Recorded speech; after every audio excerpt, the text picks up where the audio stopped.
Pierre Bourdieu est né en 1930 à Dinguin, en France. Il fut enseignant tout d'abord à l'Institut Moulin dans l'Allier, puis en Algérie entre 1958 et 1960, ainsi qu'à Paris et à Lille. Il fut l'un des plus grands sociologues de la deuxième moitié du XXe siècle.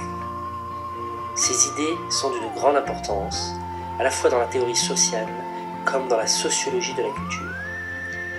Il écriva plusieurs livres, pour la plupart sur l'éducation, les étudiants et leurs études, les héritiers, les étudiants et la culture. Il obtint des doctorats honorifiques des universités libres de Berlin en 1989, de l'université Goethe de Francfort et d'Athènes. Bourdieu mourut d'un cancer en 2002. Selon le quotidien Le Monde, il fut l'intellectuel français le plus cité dans la presse mondiale de 1969.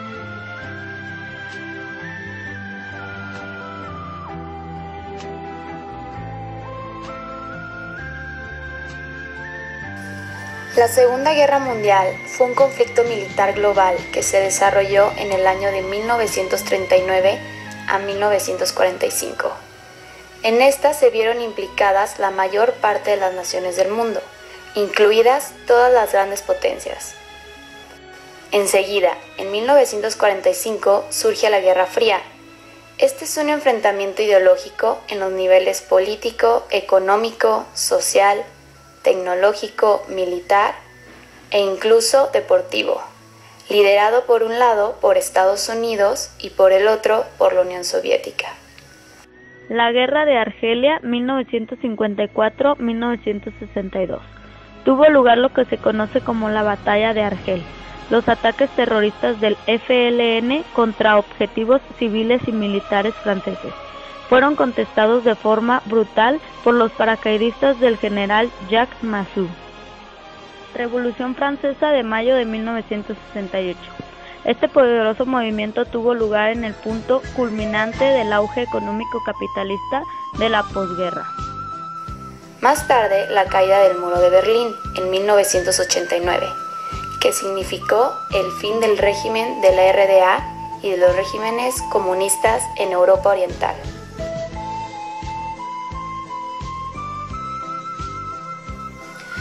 El análisis que propone Pierre Bourdieu dentro del campo de la sociología se centra en el factor cultural de la sociedad, siendo los siguientes conceptos los más destacados. Hábitos.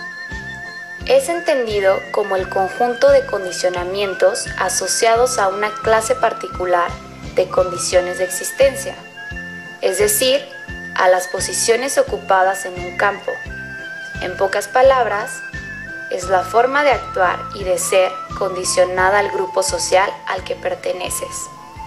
Por ejemplo, nuestros gestos, gustos y lenguajes, a esto Bourdieu lo llama natural, por lo que las personas de determinadas clases sociales comparten los mismos gustos que aquellos que comparten su mismo hábitos.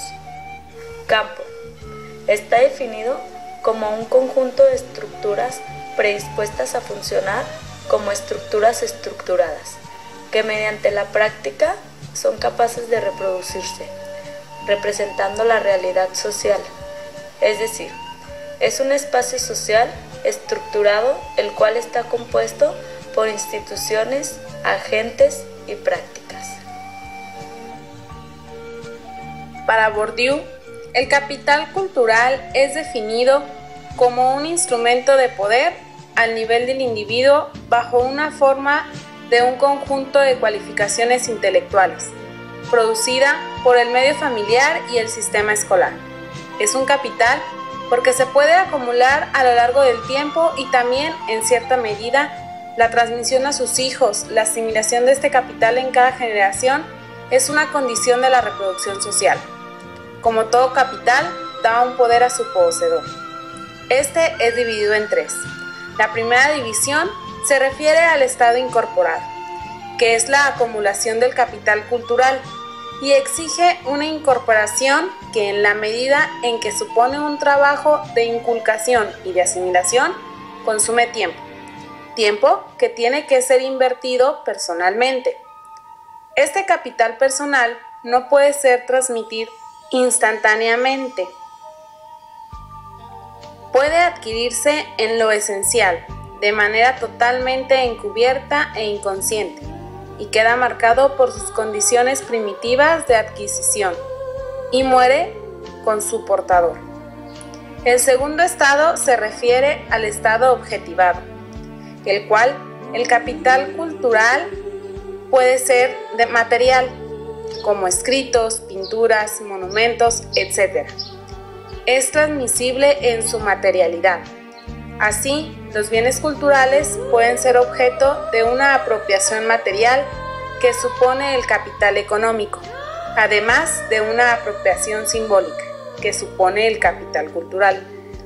Hay que tener cuidado de no olvidar que este capital solo permanece como capital material y simbólicamente activo.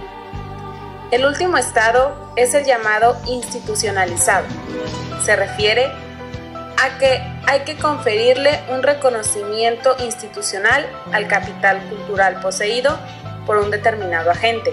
El título escolar permite a sus titulares compararse y aún intercambiarse. Permite también establecer tasas de convertibilidad entre capital cultural y capital económico, garantizando el valor monetario de un determinado capital escolar. El título, producto de la conversión del capital económico en capital cultural, establece el valor relativo del capital cultural del portador de un determinado título, así como establece el valor en dinero con el cual puede ser cambiado en el mercado del trabajo. Otro de los conceptos es el poder simbólico, entendido como un poder invisible que no puede ejercerse sino con la complicidad de los que no quieren saber que lo sufren o incluso ejercen. Por lo tanto, la práctica de este poder se hace inconsciente a la gente que la ejecuta o se ve influido en él. La violencia simbólica es un concepto que surge en la década de los 70, que en ciencias sociales se utiliza para describir las formas de violencia no ejercida directamente mediante la fuerza física, sino a través de la imposición por parte de las personas dominantes a las personas dominadas de una visión del mundo, de los roles sociales, de las categorías cognitivas y de las estructuras mentales. Por lo tanto, es una violencia dulce, invisible, que viene ejercida con el desconocimiento de quien la padece y que esconde las relaciones de fuerza que están debajo de la relación en la que se.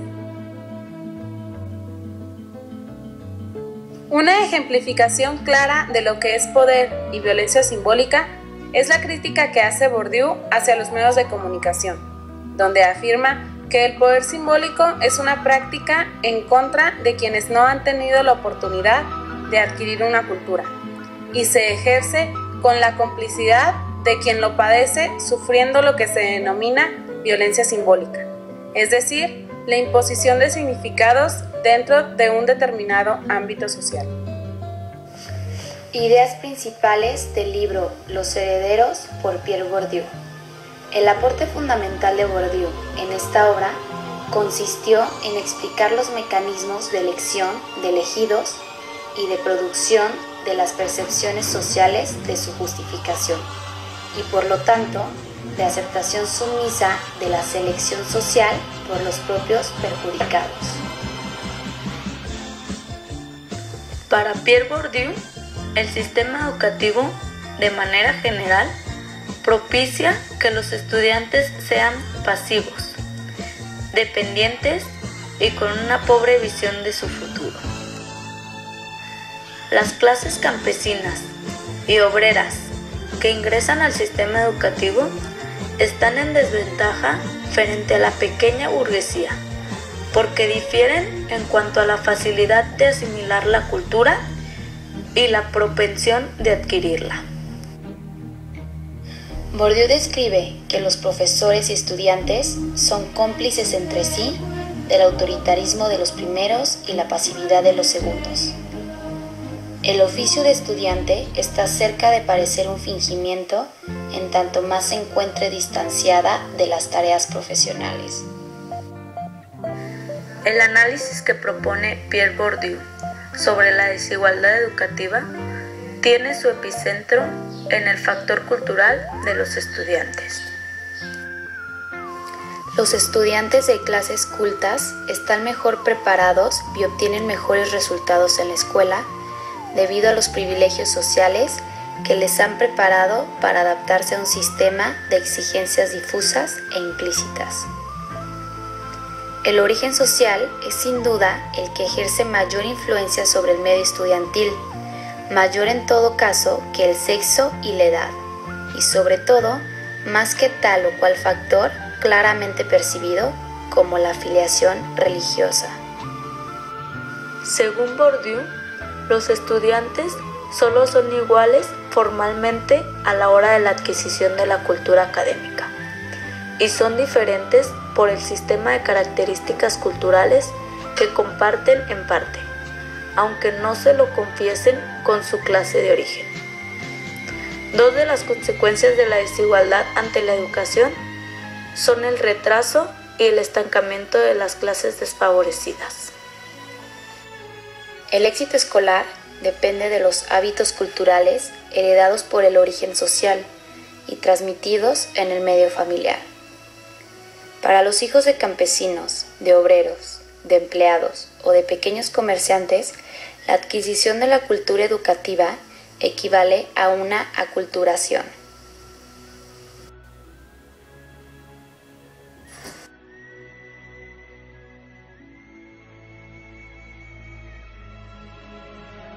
¿Acaso se puede seguir hablándolo hoy y se podrá seguir hablándolo mañana de producciones culturales y de la cultura?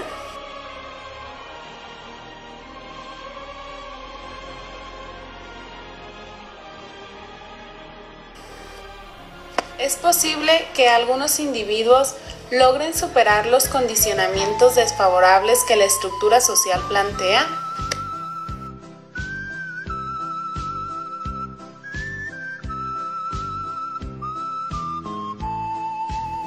Es posible que la aplicación de las políticas educativas logre mejorar las posibilidades de éxito de los individuos en los sistemas educativos.